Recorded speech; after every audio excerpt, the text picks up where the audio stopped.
Ah, yes, Windows XP. Wait, is that a boot loop? Yep, that's a boot loop. Looks like this eMachines T1090 I got for free needs a hard drive anyway. Well, let's get at it. I'll blame hubris on eMachines' part, but not using thumb screws was a choice. Look at that Intel Socket 370 glory. Jokes aside, the hard drive's really conveniently placed. You remove this one screw at the top, pop out the IDE connector to the motherboard and the Molex power connector, give it a little tug, and it's out. Remove the 4 mounting screws and then throw it into the ocean. 20 gigabytes to 320 gigabytes is quite the upgrade here. Let's get it slapped in.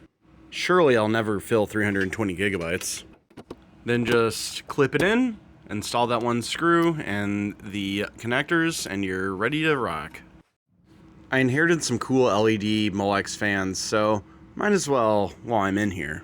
This is also a perfect time to install a new lithium CMOS battery, so I don't have to worry about this for 10 more years. Alright, everything's plugged in. It's the moment of truth. Oh yes, look at that. Incredible. Time to reassemble, this time with thumb screws, as I'll be going back in here again. And a new XP installation. This rig owes me absolutely nothing, and it's going to be pretty fun when I'm done with it.